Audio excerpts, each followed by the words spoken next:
Dans un monde où beaucoup ont la sensation de sous-exister, il existe une solution simple et à la fois challengeante pour vivre une vie qui vaut la peine d'être vécue. Et cette solution, c'est jouer ta note. C'est-à-dire te débarrasser des conditionnements qui t'empêchent d'être qui tu as réellement envie d'être et faire ce que tu as réellement envie de faire de ta vie. Quand tu réapprends à jouer ta note, tu détruis automatiquement tout un tas de blocages et reconnectes un niveau de kiff, d'énergie et de pouvoir sur ta vie radicalement différent. Jouer ta note est simple, mais pas facile. Et c'est pour ça que dans ce podcast, je te partage les clés qui permettent à mes clients en coaching et qui te permettront de démarrer ce chemin. Je m'appelle Charles Ariel, bienvenue dans ce nouvel épisode de Joue ta putain de note. J'ai eu une conversation il y a quelques temps avec une amie à moi, on va dire une connaissance à moi, et ça m'a vraiment inspiré pour faire ce numéro du podcast. Les clients que j'accompagne en coaching, l'objectif c'est de les mettre sur les rails de leur putain de vie. Je suis dehors, tu vas peut-être entendre des voitures. Les mettre sur les rails de leur putain de vie, qu'est-ce que ça veut dire pour moi ? La putain de vie, c'est pas une vie 100% bonheur, 100% confort, 0% problème, 0% défi. C'est plutôt une vie où tu auras toujours des problèmes, tu auras toujours des challenges à relever. Mais malgré tout ça, tu acceptes les deux côtés de la vie. Tu cherches pas à avoir une vie à un côté et tu te crées une vie professionnelle et personnelle qui t'inspire au plus haut point, qui n'inspirerait certainement pas les 99% des gens que tu connais, mais qui toi t'inspire. Parce que quand tu te construis une vie qui t'inspire toi, qui est basée à partir de toi, ton niveau d'épanouissement il change radicalement et au lieu de subir les challenges de la vie, les circonstances de la vie, en fait, tu retrouves ta capacité à transcender les défis de ta vie et à kiffer ça. Et quand il y a un challenge qui arrive, quelque chose d'inconfortable à vivre, t'es toujours là, quoi. Et donc j'avais cette conversation, je te dis, avec cette personne sur WhatsApp et on discute, voilà, puis elle me demande, toi Charles, et toi comment tu vas ? Et si tu as écouté un de mes précédents podcasts sur les relations entre les gens, tu sais que j'essaye d'être de plus en plus transparent.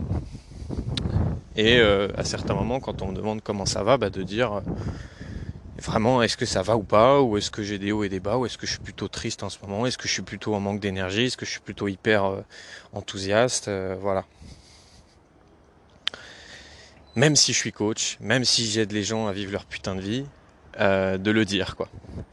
Et donc cette personne, je commence à lui dire, écoute, en ce moment, c'est un peu en dents de scie, quoi. J'ai des périodes avec beaucoup d'énergie, des périodes où ça redescend. Et donc au fur et à mesure des échanges et que je lui explique que je suis pas déprimé, quoi, mais je suis pas non plus, c'est pas non plus l'éclate incroyable dans ma vie en ce moment. Et je sens au fur et à mesure des questions qu'elle essaye de me dire, alors, mais tu penses que ça vient d'où ? Mais comment tu pourrais faire pour aller mieux ? Mais comment tu pourrais faire pour changer ça ? Mais comment ? C'était pas dit aussi clairement que ça, c'était plus subtil, mais dans un élan de bienveillance de sa part, son idée était de m'aider à aller mieux. Et si tu observes un peu comment tu traites les autres et comment tu te traites toi-même, il est fort possible que tu retrouves aussi des moments où quand tu vois que les autres vont pas bien, ton premier réflexe, c'est d'aider la personne à changer ça. Ce qui peut paraître, tu vas me dire, écoute, c'est normal, il ou elle va pas bien, je l'aide à aller mieux, quoi. Sauf qu'en fait, derrière ça, il y a souvent une croyance qui est l'obligation du bonheur, l'obligation d'être heureux, l'obligation d'aller bien, l'obligation d'avoir de l'énergie, l'obligation d'avoir de la gratitude pour ce qu'on a parce que quand même on a un toit sur la tête, on a à manger, on vit dans un pays riche, etc., etc. Et donc qui dit obligation d'être heureux dit interdiction d'être malheureux. Et évidemment que ça peut avoir des super bons côtés d'aider les gens, de parfois transformer ce qui t'arrive, de pas rester trois plombes dans des états qui sont pas qui te conviennent pas. Mais le problème, c'est que quand ça devient un réflexe, ça devient de la torture envers toi ou envers les autres. Parce qu'en fait, au bout d'un moment de la conversation, je lui ai dit, mais tu sais, vraiment, j'apprécie ta démarche d'essayer de m'aider, mais en fait, j'ai pas du tout envie de changer ça.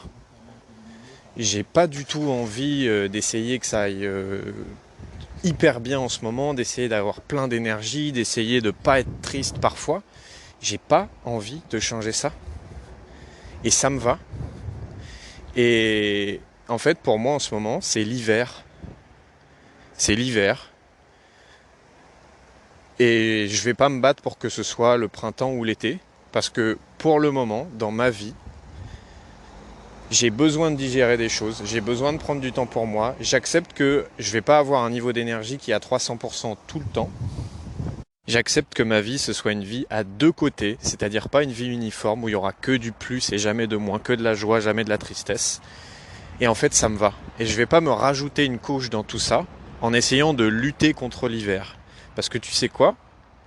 Tu peux faire ce que tu veux contre l'hiver, tu peux l'accepter ou lutter contre, ça changera rien à l'hiver. Imagine que en mois de décembre prochain, tu te lèves et tu ouvres la fenêtre et tu vois il y a de la neige, il fait froid, il fait gris, voilà, il n'y a pas le grand soleil et tout ce que tu pourrais avoir avec l'été. Et tu te réveilles et tu te dis mais non, mais c'est pas possible, mais faut changer ça, je vais appeler Météo France, là il y a vraiment un souci, c'est n'importe quoi que ce soit l'hiver, c'est... Jamais ça te viendrait à l'idée de faire ça, parce que tu sais très bien que le printemps, l'été, l'automne, l'hiver, ce sont des cycles qui font partie de la vie, et que tu peux lutter de toutes tes forces contre ça. L'hiver va pas disparaître, le printemps non plus, l'été non plus, l'automne non plus, ça fait partie de la vie. Et bien comme pour les saisons, nous on a des saisons intérieures. On a tous des cycles, on a tous des printemps, des moments où on sent que l'énergie revient, on a tous des étés, les moments où on a l'impression que tout roule, tout glisse, qu'on a des résultats de dingue, qu'on a beaucoup d'énergie, qu'on est joyeux, qu'on a des super relations. On a tous des automnes, on a tous des hivers. Et le pouvoir que tu as là-dedans, c'est soit de lutter contre ça, soit faire avec ça. Parce que le problème, c'est que quand tu vas commencer à lutter contre l'automne ou lutter contre l'hiver, mais en fait, l'automne ou l'hiver vont durer encore plus longtemps, puisque tu leur laisses pas la place. Et en plus, tu vas te rajouter une dose de frustration, une dose d'insatisfaction, une dose de culpabilité, et tu vas perdre encore plus d'énergie à essayer de lutter contre un truc contre lequel tu ne peux pas lutter. Quand tu te mets à accepter tes saisons intérieures, quand tu te mets à quitter le fantasme de un jour je vais vivre une vie 100% bonheur avec que du plus, eh ben putain ça t'apaise. Et ton rapport à la vie il devient complètement différent. Et donc cette personne, je lui disais, mais écoute, en fait j'ai pas du tout envie de changer ça. Ça veut pas dire que je vais me poser dans mon canapé, ne plus rien faire, déprimer, me morfondre sur mon sort, ça veut pas dire ça. Ça veut pas dire que je vais pas passer à l'action parfois, ça veut pas dire que je vais pas faire avec ce que je peux au niveau de mon énergie, ça veut juste dire que je vais pas lutter contre ça. Et en fait, ce réflexe, on l'a tous. Regarde la prochaine fois que tu sens ou que quelqu'un te dit que en ce moment ça va pas ou quoi. Regarde la prochaine fois que tu vois un enfant qui pleure. Quelle est la première réaction d'un adulte ? La première, dans la seconde qui suit, tu as un petit enfant de 4 ans qui pleure, tu as immédiatement un adulte qui va se bondir de sa chaise, qui va lui mettre une jolie main dans le dos, qui va commencer à caresser, à lui dire pourquoi est-ce que tu pleures. Et derrière ce geste qui peut paraître hyper bienveillant, hyper doux, hyper positif, derrière ça, bien souvent, tu as « ne pleure pas, c'est pas si grave, t'as pas le droit d'être triste, sois heureux ». Et ce geste, que tu peux encore une fois considérer d'une bienveillance extrême, se transforme en un geste d'une violence extrême qui va ancrer chez l'enfant « je suis obligé d'être heureux, j'ai pas le droit d'être malheureux ».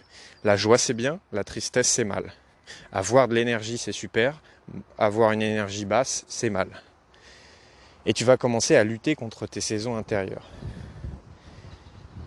Qu'est-ce qui se passerait à partir de demain si tu acceptais que dans ta vie, tu traverseras des cycles quoi que tu fasses. Peu importe le nombre de livres ou de vidéos de développement personnel que tu vas regarder, le nombre de stages de méditation ou de yoga ou de je ne sais quoi que tu vas faire, tu vivras des printemps, des étés, des automnes et des hivers. Et que tu sais quoi ? Ça peut même être kiffant d'être en automne. Ça peut même être kiffant d'être en hiver. Là, tu vas peut-être te dire, mais comment ça non, c'est pas possible. Bah, regarde juste si on reprend la métaphore du vrai automne, du vrai hiver. Alors en hiver, par exemple, bah, tu peux pas aller à la plage parce qu'il y a moins de soleil, tu peux moins sortir dehors, tu as moins de vitamine D puisque tu as moins les rayons du soleil, patati patata. Par contre, en hiver, bah, tu peux te réunir avec ta famille chez toi au bord d'un feu. Tu peux resserrer les liens avec ton frère, ta sœur, tes parents. Tu peux passer plus de temps avec tes proches. Bref, tu l'auras compris. Il y a des moyens de kiffer être en automne ou en hiver et c'est de la même chose dans ta vie personnelle et professionnelle. Tu peux kiffer tes automnes et tes hivers. Tu peux kiffer les périodes où tu as moins d'énergie. Donc soit tu luttes et que tu te dis « Ah bah ouais du coup non c'est pas normal, je vais me mettre des coups de pied aux fesses, je vais faire ci, je vais faire ça, je vais tout faire pour que ça change. » Puis au final tu vas juste t'épuiser. Soit tu te dis « Ok, en quoi c'est hyper cool pour moi que ce soit l'hiver ? En quoi c'est un avantage pour moi d'avoir une énergie basse ? Qu'est-ce que je gagne à avoir une énergie basse en ce moment ? Qu'est-ce que ça va me permettre de faire que je ne fais pas d'habitude ou de faire différemment de ce que je fais d'habitude ? Ah bah tiens, ça va m'apprendre à m'écouter davantage. Ah bah tiens, ça va me permettre de passer plus de temps à faire ça que d'habitude je ne fais pas. Et voilà, et te poser cette question, qu'est-ce que je gagne à être en automne ou à être en hiver ? Voilà, je conclus ce podcast en disant que évidemment que ça ne veut pas dire que il faut tout accepter, qu'il n'y a rien à changer, qu'il faut se complaire dans son mal-être, dans son malheur, dans ses périodes de doute. Je pense que tu auras compris que c'est beaucoup plus nuancé que ça. Et bien sûr, encore une fois, que des fois, il faut juste se bouger, se mettre un coup de pied aux fesses. Parfois, en fait, en changeant tes perceptions, en changeant ton regard, tu vas pouvoir changer les émotions que tu vis. En passant à l'action, tu vas pouvoir réavoir de l'énergie, etc. Le problème, c'est que quand tu es que dans ce système-là de « non, moi je veux que ma vie ce soit l'été tout le temps », c'est une belle recette pour vivre une vie nulle, frustrante, insatisfaisante. Voilà pour ce podcast. Qu'est-ce que tu fais toi avec tes saisons intérieures ? Et là, tu vois qu'en ce moment, c'est plutôt l'hiver ici. Et sûrement que tu as entendu le vent pendant ce podcast. J'espère que la qualité audio aura été bonne quand même. Je te dis à très vite. Je te remercie d'avoir écouté ce podcast. Si jamais cet épisode t'a inspiré, je t'invite dès maintenant à le partager, que ce soit avec un ami, sur tes réseaux sociaux, en story, ou à mettre un j'aime ou un commentaire. C'est tout simplement grâce à ça que ce podcast va pouvoir impacter de plus en plus de monde et encourager quelqu'un d'autre à lui aussi jouer sa putain de note.